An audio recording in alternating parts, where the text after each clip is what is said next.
sainteté. L'univers crie sa majesté. Chantons gloire et puissance, force et louange à l'agneau immolé. À l'agneau immolé. Les ténèbres ont reculé devant l'œuvre de la croix, devant l'agneau immolé et le sang versé pour moi. Tous les anges de sa sainteté, l'univers crie sa majesté. Chantons gloire et puissance, force et louange à l'agneau immolé. À l'agneau immolé. De la vie qu'il a donnée à la vie qu'il a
qui a quitté le ciel pour la guérison.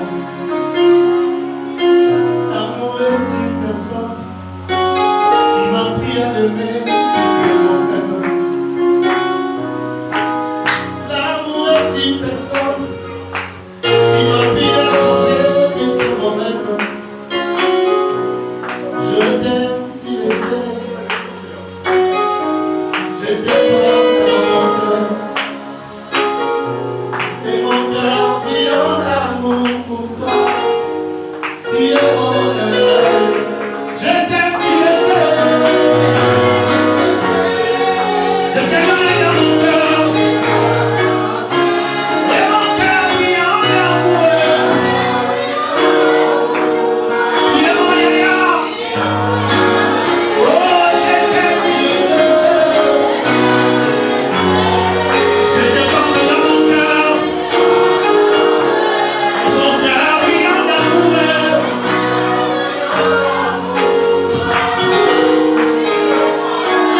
Oh, tu m'aimes, je le sais.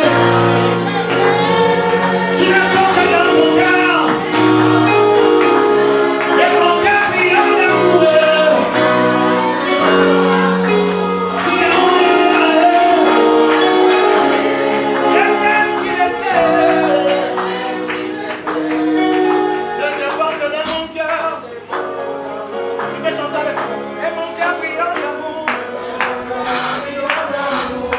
Tu es mon amour. Je t'aime, tu le sais. Je te porte dans mon cœur. Et mon cœur vit en amour. Tu es mon amour.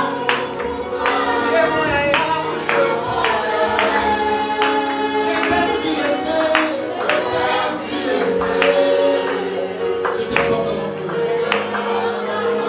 Et mon cœur vit en amour. Tu es mon amour.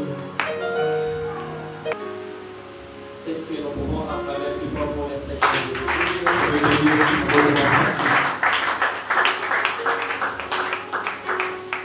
Que Dieu te bénisse.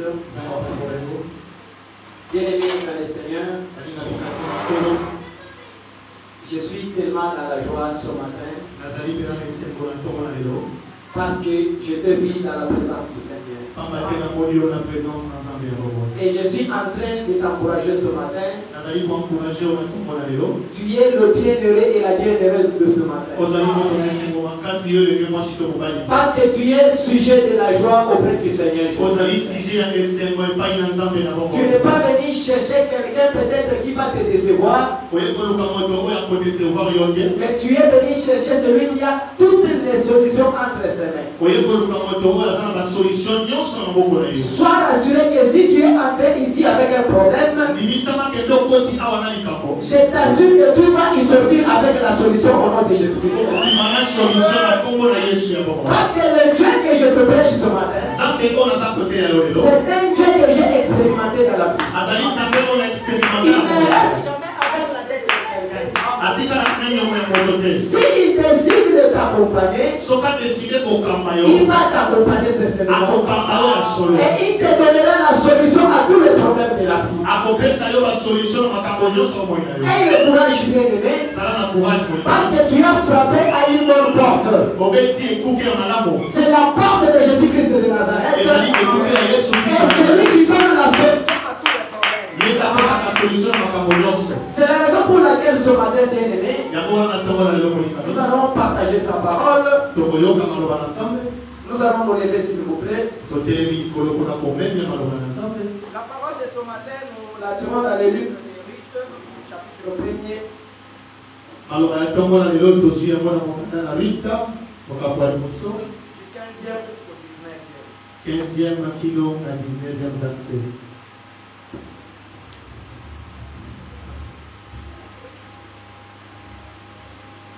Alléluia. Amen. Nous lisons le livre de Ruth, chapitre 1, verset 15 jusqu'au 19. 15 jusqu'au 19e. Nous lisons au nom de Jésus. Amen. Nous lisons au nom de Jésus. Amen. Naomi dit à Ruth, voici, ta belle-sœur est retournée vers son peuple et vers ses dieux. Retourne comme ta belle-sœur. Ruth répondit, ne me presse pas de te laisser, de retourner loin de toi. Où tu iras, j'irai. Où tu demeureras, je demeurerai. Ton peuple sera mon peuple. Ton Dieu sera ton Dieu, mon Dieu. Où tu mourras, je mourrai. Et j'y serai enterré. Que l'Éternel me traite dans toute sa rigueur, si autre chose que la mort vient à me séparer de toi. 18. Naomi, le voyant décidé à aller avec elle, cessa ses instances. 19 pour finir. Elles firent ensemble le voyage jusqu'à leur arrivée à Bethléem. Et lorsqu'elles entrèrent à Bethléem, toute la ville fut émue à cause d'elle. Et les femmes disent, et c'est là Naomi. Amen. Amen. Acclamons pour la parole de Dieu. Prenez place, que Dieu vous bénisse. Seigneur de Tout-Puissant, nous te disons merci parce que tu es merveilleux. Tu avais accepté et tu l'avais déjà prédit afin que nous puissions nous réunir aujourd'hui enseigner pour la cause noble de t'écouter. Nous voici au-devant de toi, nous t'avons loué, nous t'avons adoré, nous voulons écouter ta parole parce que ta parole est vie. Je bénis ce moment parce que c'est le moment où toi-même tu viens transformer la vie des gens. Accorde, Seigneur, la faveur à tout cœur qui va t'écouter ce matin pour que cette parole puisse avoir une place de choix au-dedans de ce cœur. J'éloigne de ce lieu tout esprit mauvais qui ne confesse pas ton Seigneur. Que ce soit l'esprit de sommeil, de distraction et de voyage de pensée. Que le Saint-Esprit nous guide et que le Saint-Esprit prenne possession de ce lieu du début jusqu'à la fin. Nous avons ainsi prié avec foi au nom de Jésus-Christ. Amen. Amen. Acclamons plus fort pour le Seigneur Jésus-Christ. Bien-aimés, nous allons partager la parole de Dieu de ce matin sur un thème important intitulé Sur le chemin de la destinée. Sur le chemin de la destinée. Si nous parlons du chemin bien-aimé, c'est une voie tracée ou bien une route pratiquée pour aller d'un lieu à un autre. Pour arriver à ce lieu où nous sommes réunis ce matin, parce qu'il y a une route qu'on a tracée. Vous verrez que chacun de nous n'a pas forcé pour arriver à ce lieu. Donc commençant par sa maison, il doit avoir trouvé une voie à suivre jusqu'à ce qu'il est arrivé à ce lieu où nous sommes réunis. Et vous verrez que quand tu étais en train de parcourir une route, c'est parce que tu as un objectif. Tu t'es dit que ce matin je dois me rendre culte pour louer le Seigneur. C'est-à-dire que tu avais déjà préparé une série d'événements. Tout comme les activités que tu dois faire ce matin. Et ça dépend de ce que toi tu as voulu faire ce matin. Et qui a tracé une route que tu dois suivre. Et tu verras que ce n'est pas le hasard bien aimé. Et que tu t'es retrouvé ce matin à celui. Tu ne t'es pas retrouvé à Kinkole. Tout comme dans une autre commune. Parce que tu as un objectif à suivre par rapport aux activités que tu as tracées dans la vie. Et quand nous parlons de la destinée, c'est-à-dire c'est un destin particulier pour tout un chacun. Ce que nous appelons un destin, c'est une puissance mystérieuse à qui nos ancêtres avaient attribué un pouvoir de déterminer à l'avance ce qui peut arriver dans la vie de quelqu'un. Et ce qui va arriver dans la vie de quelqu'un,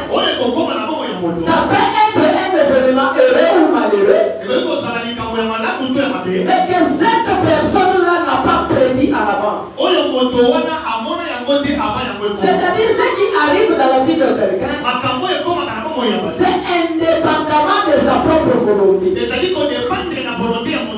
Donc ce que nous appelons destin bien-aimé, c'est quelque chose que la divinité nous impose. C'est-à-dire c'est Dieu lui-même qui a déjà prédit ce que toi tu seras dans la vie. Sans que cela ne dépende de toi-même. Il est celui qui peut décider autrement sur ta vie. Et si je vais relier ces deux mots bien-aimés, nous sommes en train de parler sur le chemin de la destinée. Donc c'est un chemin bien-aimé que chacun de nous doit suivre avec un objectif de voir arriver ce que Dieu a prédit sur sa vie. Quand tu t'es déjà engagé sur ce chemin bien-aimé, certainement tu vas te croiser avec des personnes. Tu peux te croiser avec des événements qui ne seront pas du tout heureux pour toi. Ils peuvent être malheureux pour ta vie.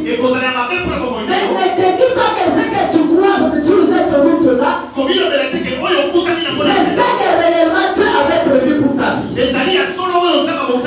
Parce que ce que tu vis bien aimé, il n'y a qu'une seule personne qui sait là où il t'amène.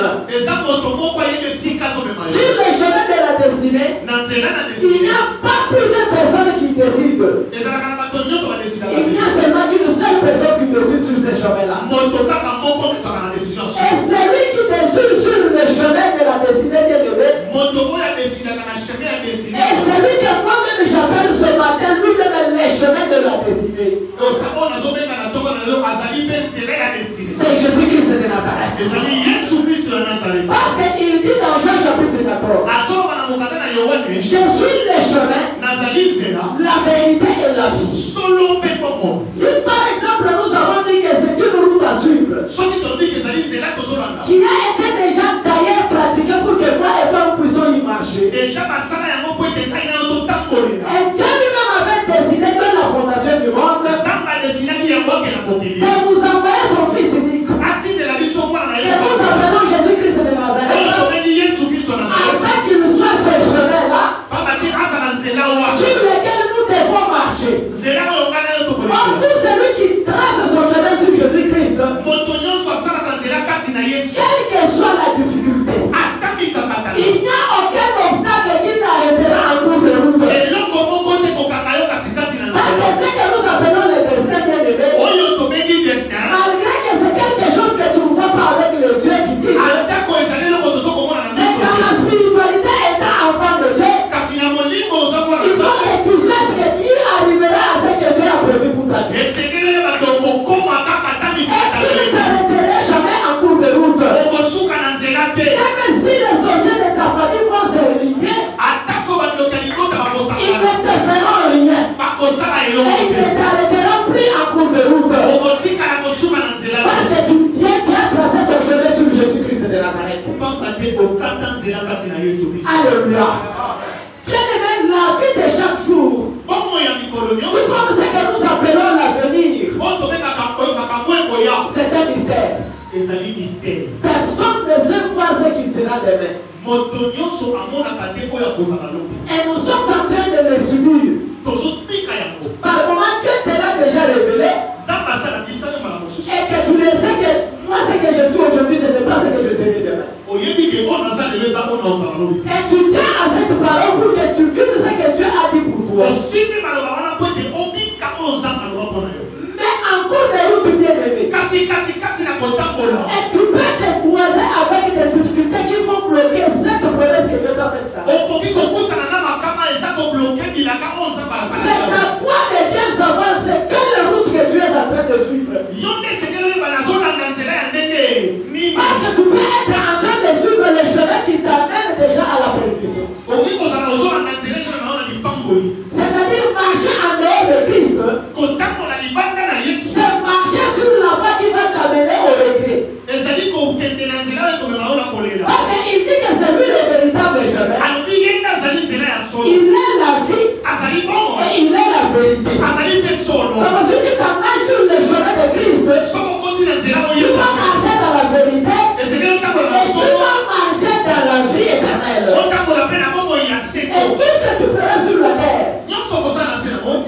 n'échouera jamais.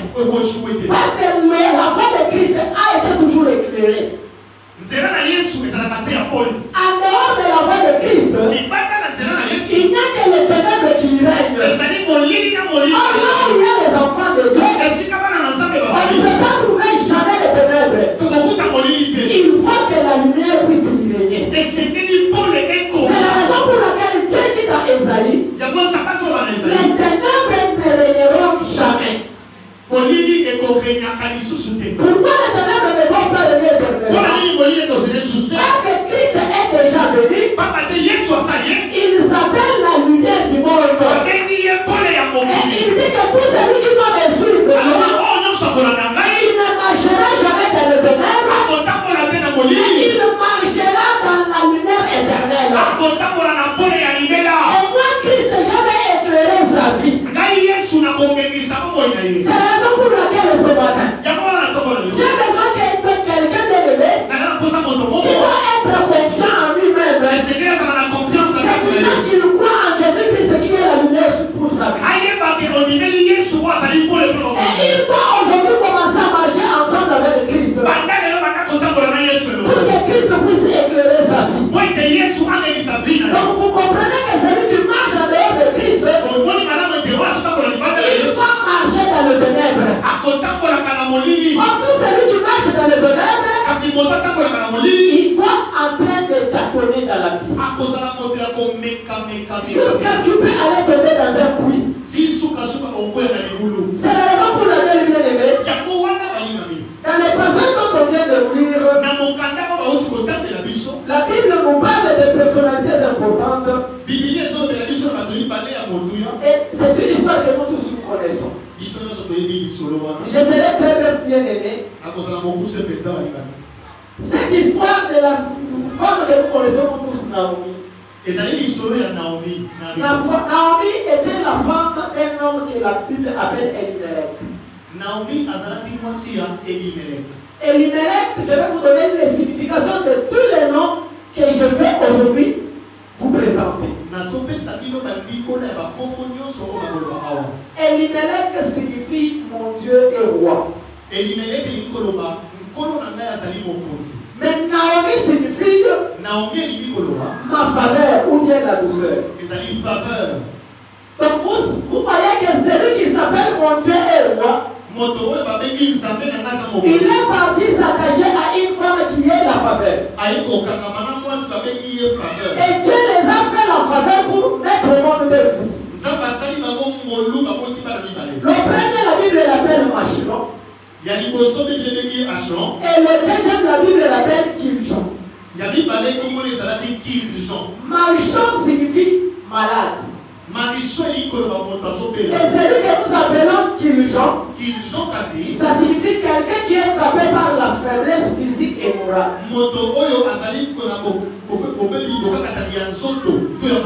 Alléluia.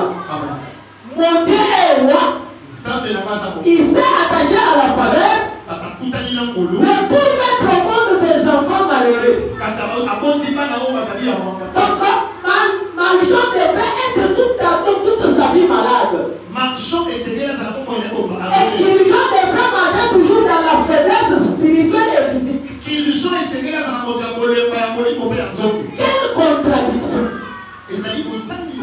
La Bible dit que cette famille vivait à Bethléem.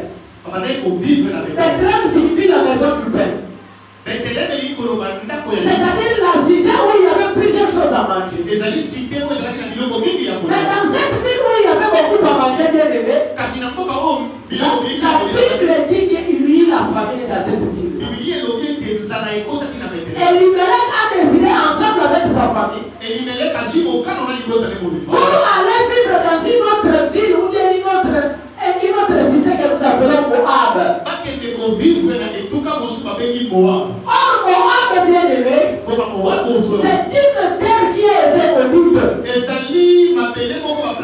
Parce que Moab tire sa source, c'est-à-dire chez les enfants de Lot.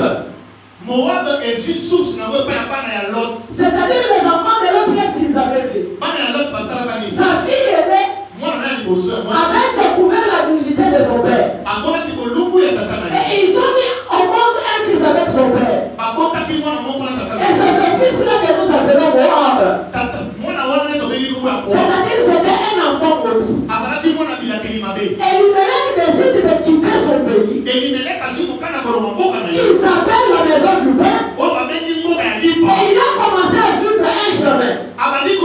aller vivre dans un pays maudit. Et quand tu es arrivé dans ce pays bien, pensant qu'il a fui la famille dans son pays, il n'a pas trouvé seulement à manger à Moab. Mais quand nous parlons de la destinée, quand nous parlons du destin, Elimelech ne savait pas que même la mort l'attendait à Moab. Parce que s'il savait qu'à Moab j'irais pour mourir, il n'aurait jamais quitté Bethléem. Parce que Bethléem était une cité bénie pour lui. Et c'était son propre pays où il vivait dans la paix. Mais ne sachant pas que c'est un chemin qui l'amène déjà dans l'angoisse. C'est la raison pour laquelle je vous ai dit ceci. Nous qui sommes enfants de Dieu, nous devons suivre Christ. Parce que c'est lui le véritable chemin. Il dit que celui qui va me suivre moi, il n'échouera jamais. Parce qu'il va marcher toujours dans la lumière. Même là où il aura le puits, il aura la facilité de sauter. Parce que c'est moi-même qui le conduis. Mais celui qui s'appelait Dieu mon roi, il a voulu se diriger lui-même sans pour autant demander la volonté de Dieu. La Bible dit que quand il est arrivé à Moab, Elimelech est décédé. Et ça ne s'est pas limité là dès le début. Et c'était le premier malheur qui a frappé la famille de Naomi. Les deux fils qui sont restés avec leur maman, ils se sont mariés à Moab. Ils se sont mariés des femmes moabites. Et la première femme c'était Ruth. Et la deuxième c'était Orpa. Et ces deux filles se sont attachés au fils de Elimelech. Et je vous ai donné la signification de ce terme-là. Ce sont les termes qui protègent le malheur pour les enfants d'Elimelech. L'autre était souvent malade. Et l'autre était toujours affaibli spirituellement et physiquement. Et c'est le nom que nous appelons Ruth. Ce n'est pas un nom maudit. Mais c'est un nom qui a été béni par sa signification. Alléluia. Mais Ruth est partie s'attacher à Malchon, qui était toujours malade. On s'est attaché à Tiljon, qui était toujours affaibli spirituellement et physiquement. Et celui qui est affaibli physiquement, automatiquement il est malade. Mais s'il est affaibli spirituellement, automatiquement il ne peut pas vivre. Et la Bible dit ceci: ces deux enfants ont été frappés par la mort aussi comme leur père. Ils sont aussi décédés à Moab. C'est là que Naomi a compris que je suis restée belle fille. J'ai perdu mon mari et je viens de perdre d'abord mes deux enfants. Et les deux enfants sont morts sans laisser leurs enfants. C'est-à-dire Ruth n'a pas eu d'enfant avec Malchon. Et Orpa non plus n'a pas eu d'enfant avec Tiljon. C'est comme ça que Naomi a décidé. Et qu'est-ce qui a poussé Naomi de décider pour rentrer dans son pays? La Bible dit qu'elle a entendu que Dieu a béni son pays. Là où elle-même a quitté avec sa famille, Dieu les a bénis. C'est pour ça qu'elle a dit à ses belles-sœurs: en tout cas, ici vous êtes chez vous. Comme je ne vois encore d'enfants qui doivent vous marier, laissez vos parents, moi je dois rentrer dans mon pays. Parce que j'ai appris que Dieu a béni mon peuple. Je dois y aller afin de vivre cette bénédiction-là.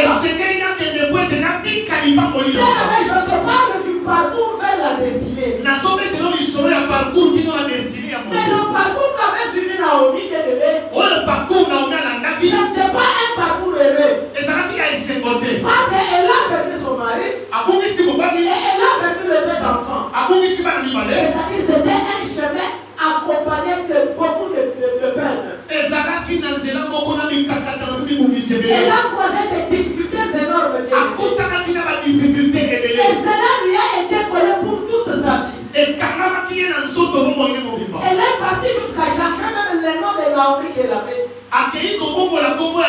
Pour qu'on puisse l'appeler Mara. Ce qui signifie l'amertume. C'est-à-dire je suis affligé à moi. Parce que je peux partir avec mon mari et mes enfants. Maintenant je rentre dans mon pays main vide. Parce que je n'ai rien à apporter encore. Mais ce qui me plaît, c'est moi qui ai aimé. Là que moi-même j'ai duré le temps de ce matin. C'est la réponse que Ruth donnait à Naomi. Ce n'est pas le parcours de Naomi qui m'impressionne. Mais c'est le parcours de Ruth qui m'a impressionné. Et c'est cette leçon que Dieu a mise à moi ce matin. Afin que nous puissions partager. Les leçons que nous devons tirer. De ce qu'on vient de nous dire. C'est-à-dire comme les discours qui s'est passé entre Naomi et Ruth. Parce que la Bible dit ceci. Quand Naomi leur a dit de rentrer auprès de leurs parents, cela a convaincu Orpa. Et Orpa est rentré vers ses parents. Mais Ruth n'est pas rentré chez ses parents. Et Ruth a dit à Naomi, je sais que ma source est mauvaise. Je viens d'une famille maudite. Commençons par notre propre grand-père. Il a été maudit. Pourquoi? Parce qu'il a une origine ancestrale. Parce que nous venons d'une famille déjà maudite. Je sais que quel que soit le parcours que toi tu as eu dans la vie, il y a une origine qui est bénie. Je suis obligé de m'attacher à toi. Et ça, je très bien que moi, je ne t'abandonnerai jamais. Là que toi, tu seras, c'est là que moi, je serai. Là que toi, tu mourras, c'est là que moi aussi. Et que Dieu me traite dans toute sa rigueur si moi, je t'abandonne. Pourquoi Ruth était en train de parler ici à Naomi? Parce qu'elle était révélée spirituellement. Elle pouvait voir ce que les yeux physiques ne pouvaient pas voir. Parce que si elle pouvait se limiter à Naomi qu'elle voyait avec les yeux, c'était une Naomi dépourvue de tout. C'était Naomi qui n'avait rien. C'était Naomi qui était frappée par les larmes éternelles. Elle ne s'est pas attachée à la vie physique de Naomi. Mais elle s'est attachée de ce que Naomi portait spirituellement. Parce qu'elle pouvait suivre le chemin qui devrait l'amener à sa destinée. Le chemin que Ruth devrait suivre, bien aimé, c'était quel chemin? C'était déjà prédit bien avant la fondation du monde. Et à travers Ruth, c'est là que Christ lui-même mettra. Et ça c'est dans la Bible dans Matthieu chapitre 1. Dans la généalogie de Christ, on parle d'un monsieur qui s'appelle Obed. Obed, c'est un fils qui a engendré Isaïe. Et Isaïe, c'est lui qui a engendré David. Mais d'où vient Obed? Obed, il vient d'union de Ruth avec Boaz. Donc il a fallu que Ruth croise Boaz. Elle ne pouvait pas croiser Boaz à Moab. Parce que c'était une terre déjà maudite. Il a fallu que Ruth fasse un parcours. Et quand on nous a lu la Bible, et au dernier verset 19, la Bible dit que quand Ruth a convaincu Naomi de partir, elles sont parties ensemble. Et ce n'était pas un La Bible dit qu'elles ont parcouru plus de 10 kilomètres. Et c'était à pied. En traversant le vallée et en montant les montagnes. C'est pour dire que peut-être elles ont beaucoup enduré dans la vie. Mais Ruth n'a pas désespéré. Parce qu'elle savait qu'à la fin de mon parcours, il y a un Dieu qui viendra pour me restaurer. Il y a un Dieu qui viendra pour me délivrer. C'est la raison pour laquelle j'ai dit à quelqu'un ce matin. Cette route que tu as empruntée, bien-aimé, et tu as appelé Ruth de la vie, bien-aimé. Parce qu'à la fin de cette route, c'est que tu as choisi de suivre aujourd'hui. Il a décidé de te bénir là où il est là. Alléluia. Que personne ne te décourage. Ne sois pas comme Orpa. On peut lui dire que ne suis pas jamais parce que le véritable Dieu ne parle là. Par moment, tu vois ce que Naomi est. Il te dit que peut-être Naomi n'a pas un Dieu. Mais Naomi a une source bien-aimée. Il n'est pas attaché à la terre moabite. Naomi est appelée hébreu. Et il revient de la famille d'Israël. C'est une famille qui a été déjà bénie dès la fondation de l'Israël. Il faut avoir les spirituels pour si tu t'attaches à ce parcours, c'est le Dieu créateur de toutes choses qui connaît la fin de ta vie. Et il sait là où il t'amène. Et je t'assure que tu n'échoueras jamais. Et tu seras sujet de témoignage pour beaucoup de gens. Et tu seras qui ne t'ont pas donné la chance de réussir dans la vie. Ils seront les premiers à témoigner la grandeur de ton Dieu. Parce que c'est lui le véritable Dieu que je me prêche. Il s'appelle Jésus-Christ de Nazareth. C'est le véritable chemin que nous devons suivre. Tout celui qui suit Jésus-Christ, il ne échoue jamais.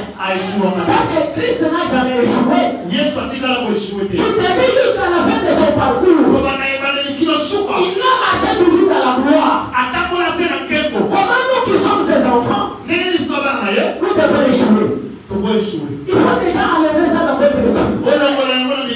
À moins que vous avez cru en quelqu'un autre que Jésus-Christ de Nazareth. Mais si vous avez cru en Jésus-Christ, je vous assure que personne ne va échouer. Et il faut vous attendre de ce qu'il va faire pour vous. Parce que ce que je suis en train de vous parler, retenez cela dès aujourd'hui. C'est une prophétie que Dieu lui-même a déjà fixé le temps. Ça va finir s'accomplir. La fin de ce parcours est merveilleuse. Et nous allons célébrer la gloire de son Dieu. C'est le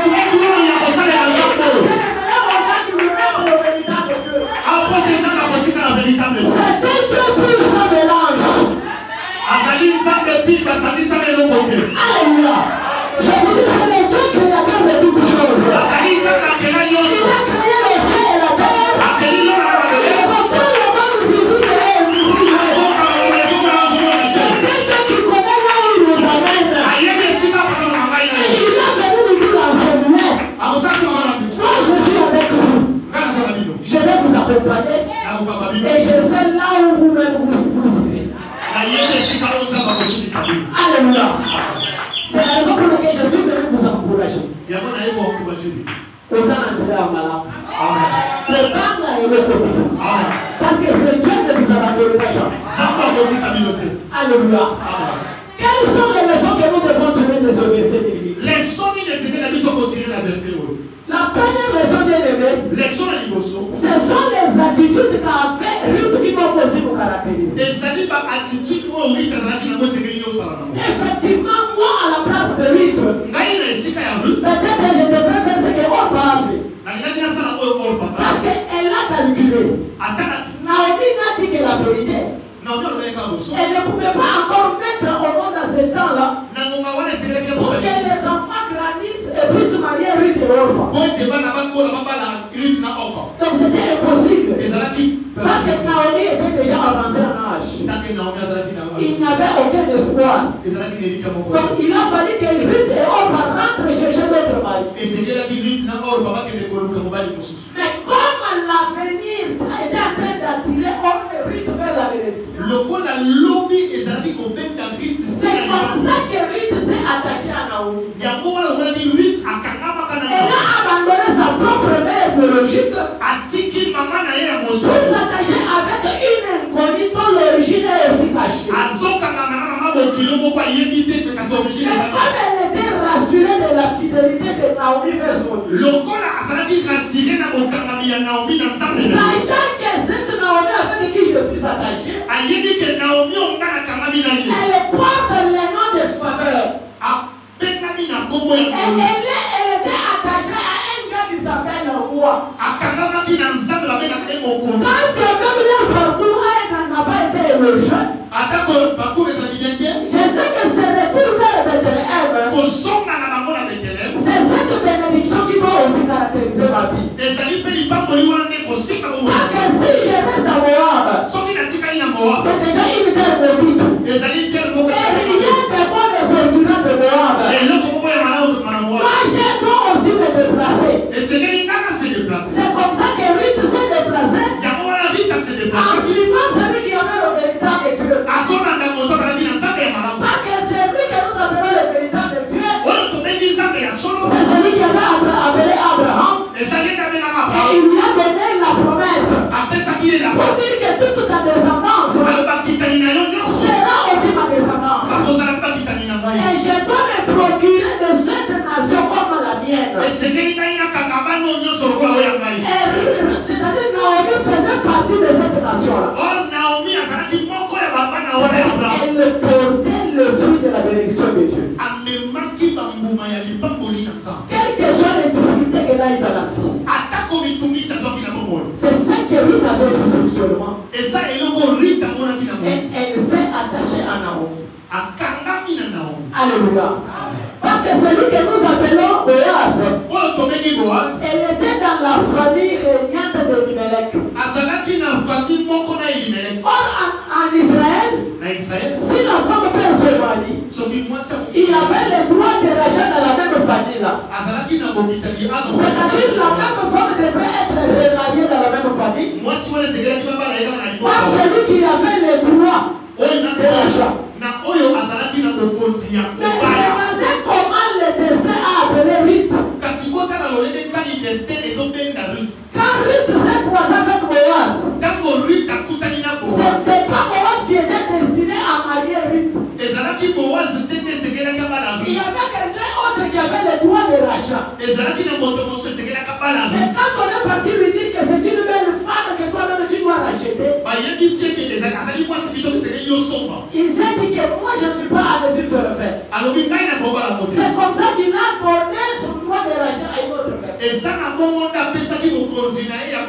Mais il y a une promesse que Boaz avait faite déjà à Ruth. Je vous dis que dans la destinée, c'est Dieu lui-même qui arrange les choses. Donc tu ne te battras pas pour trouver ce que tu as toujours cherché dans la vie. Dieu lui-même va arranger les choses très bien pour que toi tu l'obtiennes facilement. Parce qu'il y avait plusieurs femmes à Bethléem. Pourquoi le choix n'est tombé que sur Ruth? Pour que les yeux de Boaz ne fissent que sur Ruth. L'accomplissement de la promesse. Parce qu'elle avait décidé de marcher sur une bonne route. La première leçon que nous devons, ou bien une attitude que nous devons avoir, c'est exprimer sa loyauté envers Dieu et son engagement avec son église. Alléluia. Ce qui doit nous caractériser, c'est exprimer notre loyauté avec Dieu et nous engager vers l'Église. C'est ce que Ruth avait fait, bien-aimé. Ruth a commencé à exprimer sa loyauté envers Naomi. Et il a dit à Naomi que je m'engage pas seulement avec toi, mais avec ta famille. Et ta famille est devenue la mienne. Par le lien du mariage que j'ai eu avec ton fils. Alléluia. Elle était en train de dire quoi, Naomi? Elle dit que ton Dieu sera mon Dieu. Là que toi tu seras, c'est là que moi je serai. Ce que toi tu mangeras, c'est ce que moi je mangerai. Elle était en train de dire à Naomi que moi je reste fidèle à toi. Je reste attaché à toi. Quelles que soient les circonstances de la vie, je ne t'abandonnerai jamais. Et je ne te quitterai jamais. Là que toi tu seras, c'est là que moi je serai aussi. Ce que tu vas manger, c'est ce que je mangerai. Le jour que tu mourras de faim, c'est le jour que moi-même je mourrai aussi de faim. Le jour que tu boiras seulement de l'eau pour dormir, c'est le jour que je boirai aussi de l'eau pour dormir. Elle a fait un attachement sincère à moi. C'est cette attitude-là qu'elle qui va aussi nous caractériser.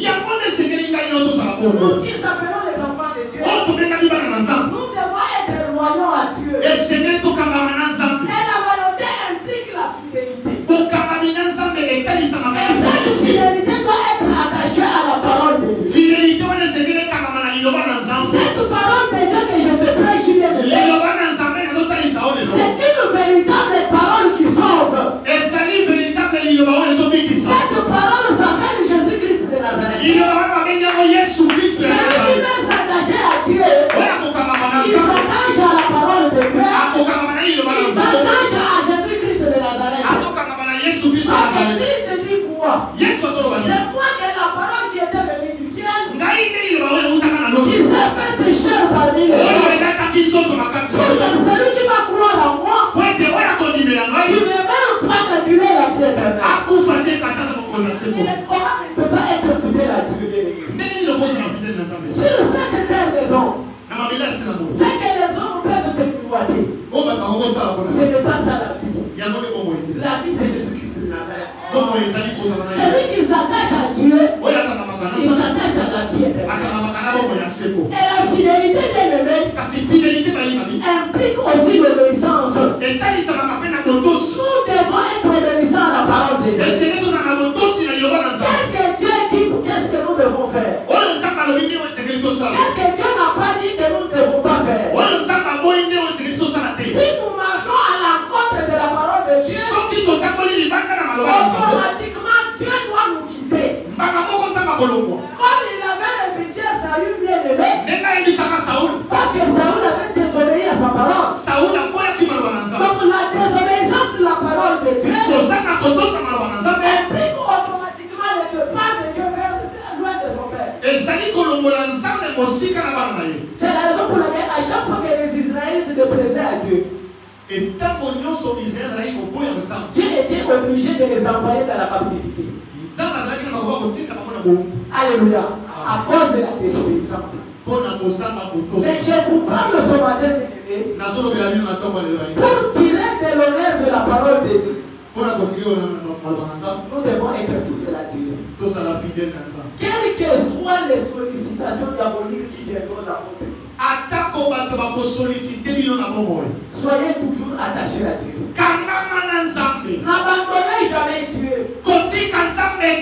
Que personne ne te dise qu'il y a une courte voie que tu dois suivre pour réussir dans la vie.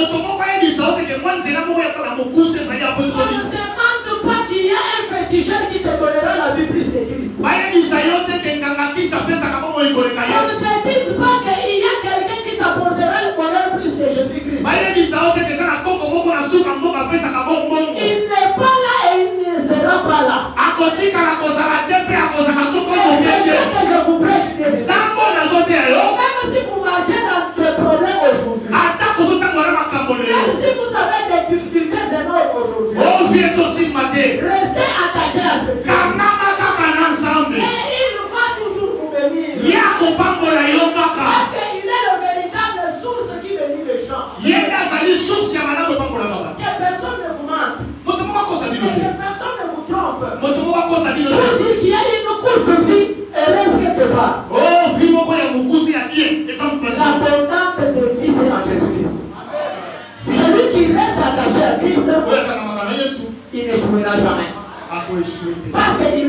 parole, personne ne vient auprès de moi et il ne rentre dès qu'il est écrit. Et tout celui qui s'attache à moi, et moi je suis le grand arbre et qui unit tout le monde. C'est-à-dire tu seras le cep que Christ lui-même va bénir. Alléluia. La fidélité. C'est être loyal à Christ. Quel que soit le problème, vous vous dites qu'aujourd'hui ça ne tient pas. Mais demain sera meilleur pour ma vie. Même pour Ruth, ça ne tenait pas à Moab. Mais elle est restée attachée à Naomi. Et elle a suivi le chemin véritable pour arriver là où était Moab. Et je prie à Dieu ce matin qu'il te tienne lui-même à sa main droite pour qu'il t'amène dans la destinée de ta vie. Là où beaucoup de gens ont échoué en cours de route, pour que toi tu ne puisses pas y échouer. Même si tu es venu d'une famille maudite, même s'il y a des gens qui ont prononcé de mauvaises paroles contre toi, mais comme c'est lui-même qui te tient à la main, comme c'est Naomi qui avait tenu Ruth à la main, pour l'amener avec très bon, il n'a jamais aidé, que ce Dieu te tienne à la main pour t'amener à la gloire. Afin que tu puisses croiser le bonheur de ta vie. Et que cela s'accomplisse dans ta vie au nom de Jésus. Alléluia. Parce que le chemin que tu as parcouru ce matin, c'est pour venir chercher Jésus-Christ. Tu n'es pas parti prêcher quelque part. Comment le féticheur il bénisse les gens dans la vie. Tu n'es pas parti écouter comment la coutume de la famille bénit les gens. Mais tu es venu chercher le véritable Dieu qui bénit.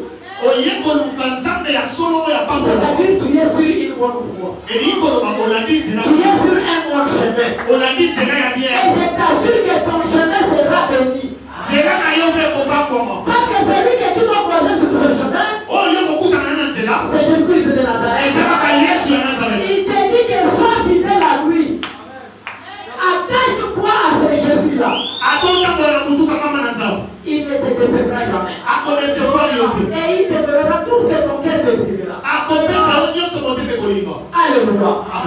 Deuxième attitude que nous devons avoir, c'est accepter d'adorer et de louer le véritable Dieu.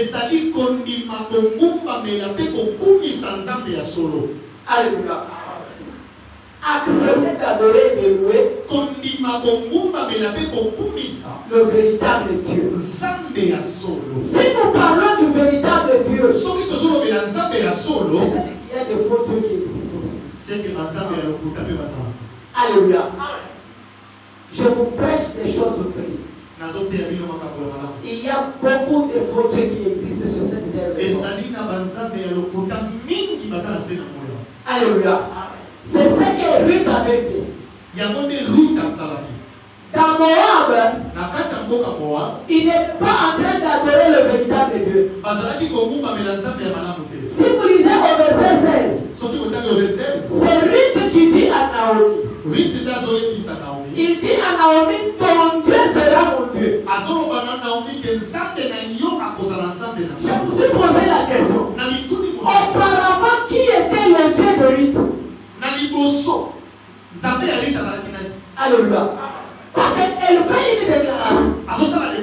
Pour dire à Naomi, comment ça aujourd'hui?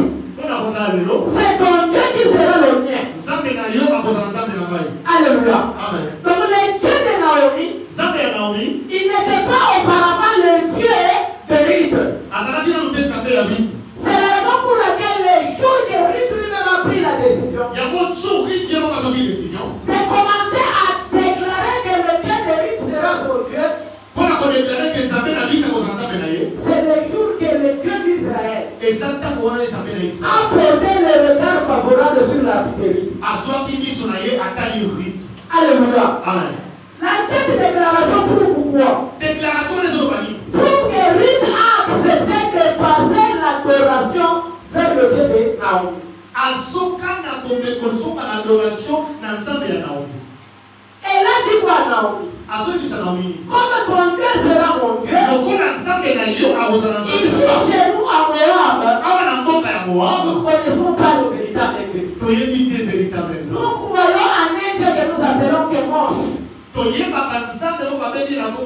C'était un petit Dieu. C'était comme une idolâtrie. Ils n'ont jamais connu le véritable Dieu qu'avec Naomi.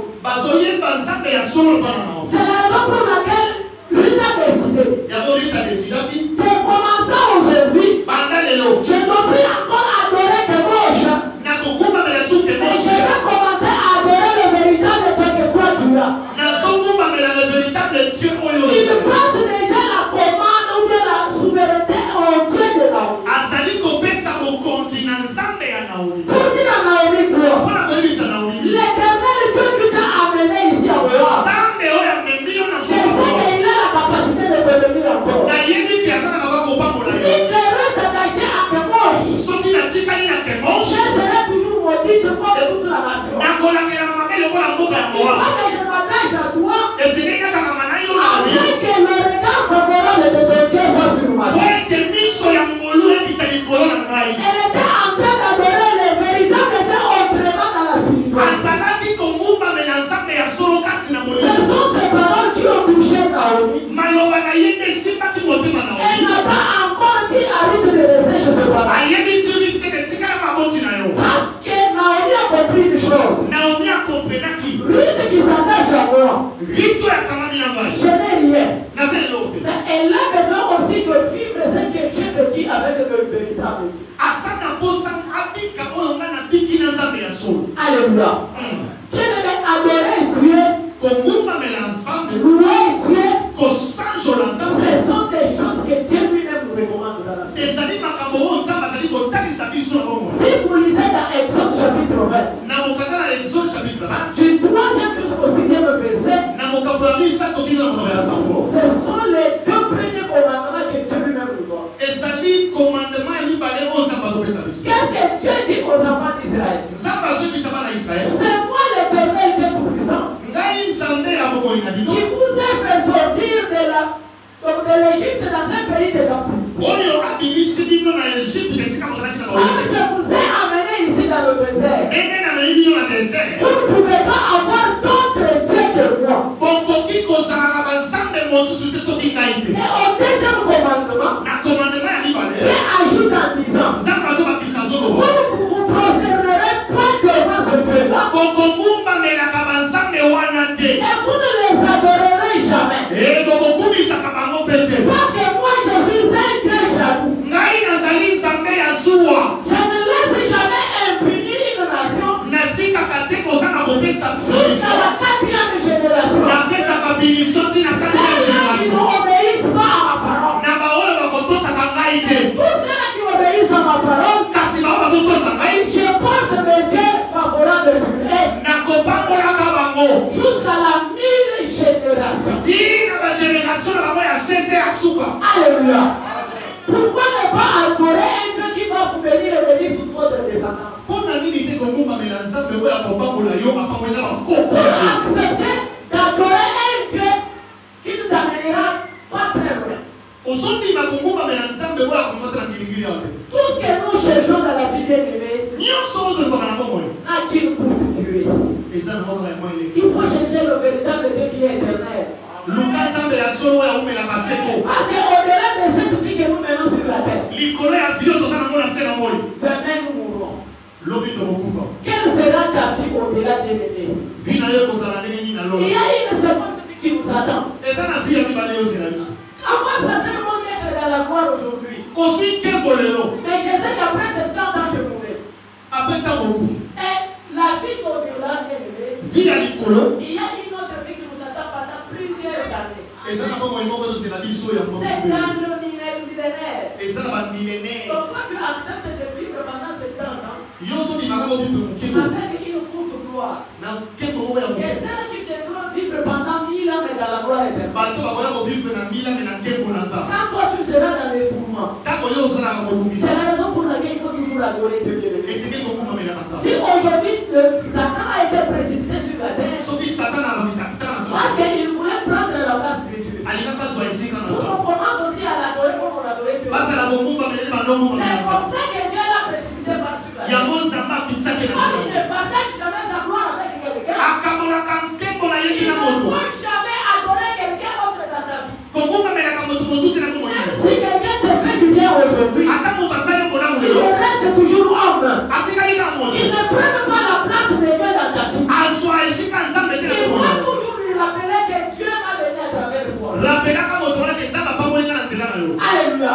C'est ça rendre gloire à Dieu. C'est ça adorer Dieu. Montrer à Dieu que c'est lui le souverain. C'est lui le maître de toutes choses. Il sera toujours attaché à toi. Et il portera toujours son regard favorable sur ta vie. Alléluia. Il ne faut pas beaucoup plus compter sur quelqu'un qui est plus que Dieu. Parce que quelqu'un peut te décevoir. Mais Dieu ne te déçoit jamais. C'est la raison pour laquelle nous devons l'adorer. Et nous devons les louer.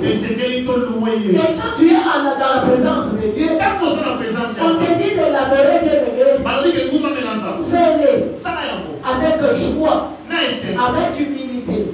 Quand on te dit de le louer, il faut le louer. Il faut même danser pour le Seigneur. Parce que beaucoup de gens n'ont pas vécu même cette journée d'aujourd'hui. Et quand nous sommes en train de parler avec vous ici, il y a ceux qui sont en train de pleurer. Et les autres sont en train de partir à Kimbole. Et qu'est-ce qu'ils ont fait pour mériter cela? Ce n'est que la grâce de Dieu sur ta vie. Il faut toujours reconnaître cela. Parce que c'est lui le maître qui souffle et qui te porte encore. S'il décide aujourd'hui de donner ce souffle-là, tu serais appelé cadavre. Et nous irons te laisser à la mort. Et comme tu es d'abord vivant, c'est la grâce de Dieu qui est sur ta vie. Et il faut toujours adorer ce Dieu-là. Et il faut toujours le louer. Parce qu'il mérite bien nos adorations et nos louanges. Alléluia. Et la troisième aptitude pour terminer, c'est une attitude qui avait aussi rite. C'était quelle attitude bien-aimée? Faire un vœu de conversion. Alléluia. Faire un vœu de conversion. Si vous lisez au verset 17,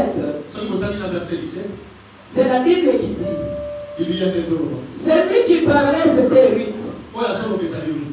Il dit à Naomi que Dieu me traite dans toute sa rigueur.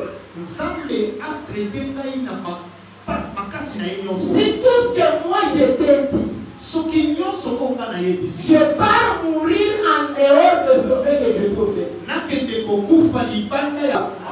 Parce que Ruth a dit à Naomi quoi?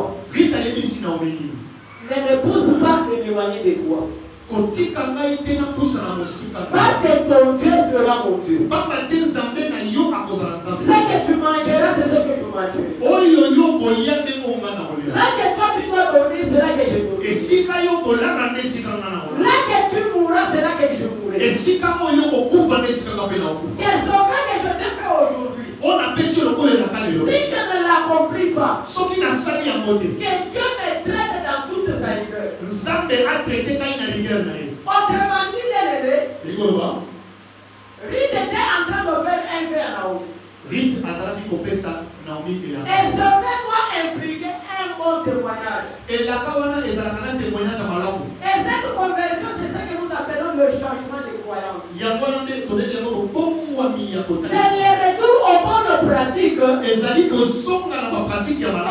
une bonne conduite. J'ai compris qu'à Moab, Ruth n'était pas en train de bien marcher. C'est comme ça elle a dit à Naomi, c'est ton Dieu qui va être maintenant mon Dieu. Je vais quitter dans les pratiques de ma coutume. Quand je vais m'attacher à toi, je serai observante de la parole de Dieu. Dieu va dire, c'est ce que je ferai.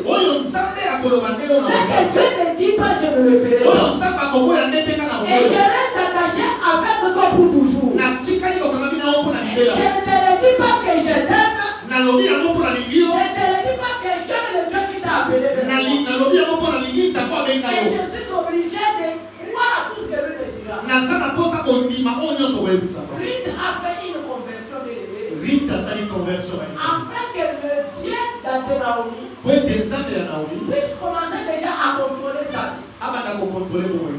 Bien aimé, quand nous parlons de la conversion, je sais que sur cette terre maison, même la Bible le dit, rien ou bien personne n'est parfait. Nous tous, nous sommes en train de recourir vers la grâce de Dieu. Parce que sur cette terre maison, le diable avait déjà péché. Et nous naissons dans les péchés. Nous sommes condamnés dans les péchés à travers les sang que nous portons. C'est la raison pour laquelle nous sommes obligés de nous convertir à tout moment, de chercher Dieu, de nous sanctifier, de nous purifier, afin que Dieu puisse nous pardonner. Peut-être hier nous avons mal marché. Nous pensons que nous avons toujours le véritable Dieu. Sur qui nous devons compter. Or, ce Dieu-là nous a déjà quittés depuis. Parce qu'il dit qu'il ne reste jamais là où il y a le péché. Rappelez-vous même Christ lui-même son fils. Étant sur la croix, il a pleuré en disant Père, pourquoi tu m'as abandonné? Et je me suis posé la question, est-ce que Dieu avait abandonné Christ à la croix? Et j'ai compris que parce qu'on a dit que Christ avait porté nos fardeaux. Le Dieu tout-puissant ne voyait pas Christ à la croix, mais il voyait le péché de tout le monde à la croix. Et comme Dieu ne porte jamais le regard sur nos péchés, c'est comme ça qu'il avait tourné le dos à Jésus-Christ. À monter plus forte raison, toi et moi. Qu'est-ce que Christ avait fait pour mériter cela? C'est-à-dire que nous sommes des pécheurs. C'est la raison pour laquelle chacun de nous doit faire un examen de conscience. Où est-ce que toi tu as laissé Dieu? Où est-ce que tu l'as abandonné? Pourquoi Dieu t'a quitté? Pourquoi Dieu t'a abandonné? As-tu renversé la fondation de sa parole? Ou bien tu as demeuré dans l'observance, dans la pratique de sa parole? Alléluia. Parce que chaque jour nous commettons des péchés. En parlant, en écoutant, en regardant, il y a même les péchés que nous commettons dans la pensée. Est-ce que tu te dis réellement tu es avec Dieu? Ou bien il t'avait déjà abandonné? Est-ce que tu ne peux pas faire un vœu à ce Dieu-là? Bien aimé, nous devons être sincères avec lui. Nous devons être sincères avec ce Dieu-là. Parce qu'il voit le dedans de nos cœurs. Aujourd'hui, tu peux cacher au pasteur ce que tu as commis comme péché. Et tu ne le cacheras jamais à Dieu. Parce que c'est lui qui t'a créé. Et il connaît bien ton cœur. Et il sait ce que tu penses. Et il sait ce que tu fais. Comment tu ne peux pas lui revenir? Parce que c'est lui-même qui dit que revenez vers moi. Et moi je reviendrai vers vous. Et même si vos péchés sont rouges comme de la cramoisie, ils seront blanchis comme de la neige. Et les messieurs ne porteront plus encore vers vos péchés. Et je ne m'en souviendrai même plus. Donc Dieu nous fait un vœu. Il nous fait une promesse. Si aujourd'hui nous refusons tout ce que nous avons commis comme péché, il va blanchir cela.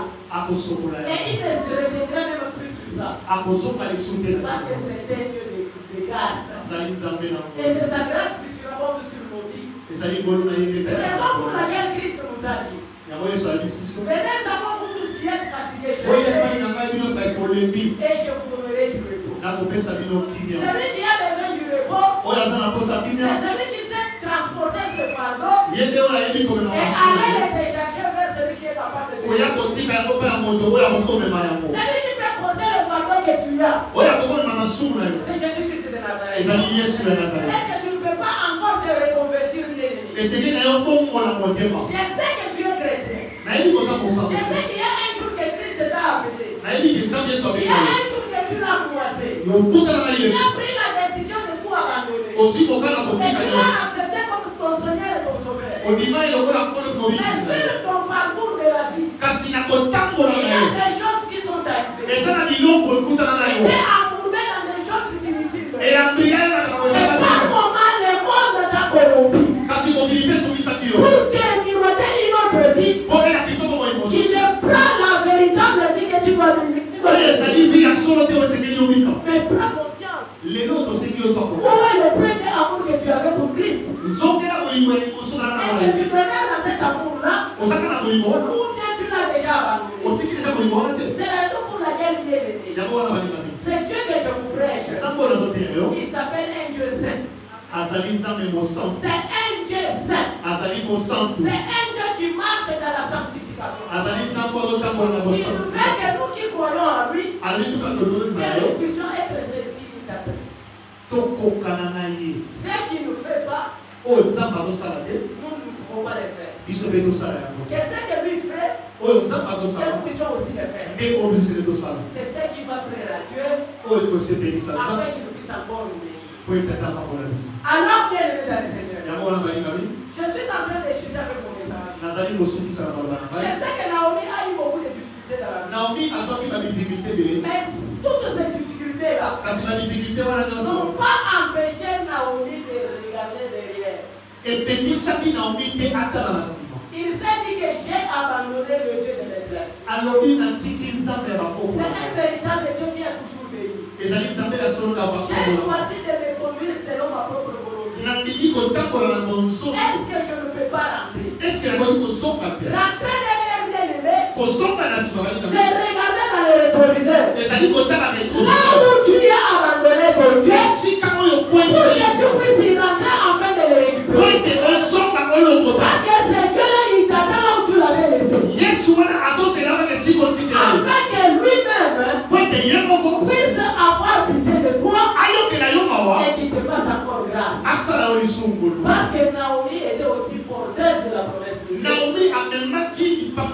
C'est la raison pour laquelle dans la même lignée, à travers Ruth, Boaz s'est coalisé avec elle. Obed est arrivé. Ils ont mis au nom d'Isaïe. Il y a aussi le papa d'Isaac.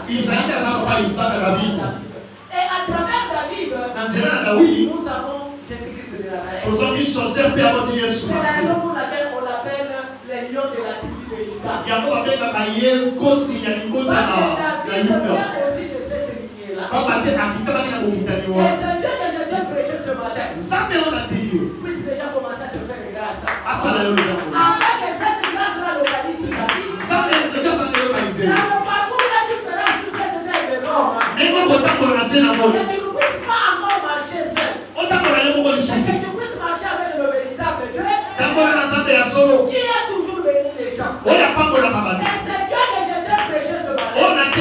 Je sais ce qu'il fait toujours pour les gens. C'est qu'il reste fidèle à lui.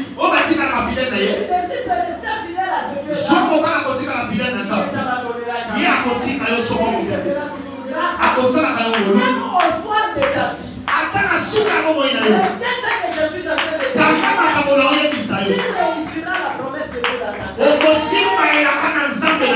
Dieu t'a déjà promis. Quand même les yeux physiques ne peuvent pas le voir. Dieu entre dans une autre dimension spirituelle. C'est cette dimension qu'avait Ruth pour voir son Boaz qui était avec elle.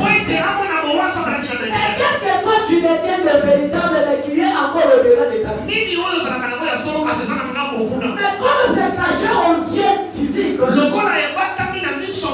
reste attaché à Dieu. C'est lui la véritable source qui est.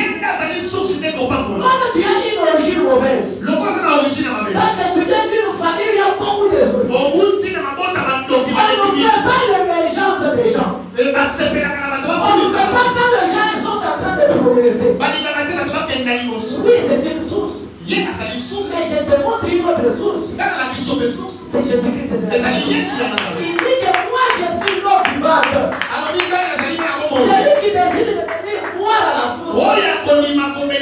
Il n'aura jamais soif de la vie.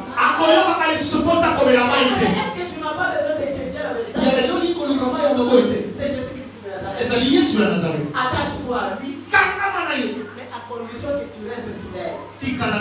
Et tu pratiques sa parole. Et tu marches selon dit la volonté de Dieu. Si hier tu étais obligé de marcher selon les désirs de la chair, aujourd'hui marche selon les fruits du Saint-Esprit. Marche dans la joie, marche dans l'amour, marche dans la paix, marche dans l'humilité, marche dans la patience. Attends ainsi dit l'Éternel s'accomplit dans ta vie. Et c'est que je te prêche. Il a dit à Habakkuk, c'est une prophétie dont le temps a été déjà fixé. Même si ça tarde à venir aujourd'hui, attends-la dans ta vie. Parce que cela a été déjà dit, et ça s'accomplira certainement. Dieu tout-puissant de Dieu est venu chercher à se dire, puisse bénir ta vie, puisse te donner un témoignage véritable qui amènera la gloire de Dieu dans ta vie. Puisse témoigner la grandeur de Dieu. Le nom puissant de Jésus-Christ. Afin que tu puisses l'adorer.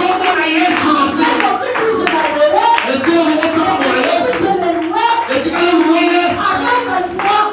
Comme l'a fait David. Il a dansé auprès de ces deux-là. Pour montrer aux gens. Ma propre famille m'avait abandonné. Mais ce Dieu-là ne m'a jamais abandonné. Il est parti me ramasser dans la bourse.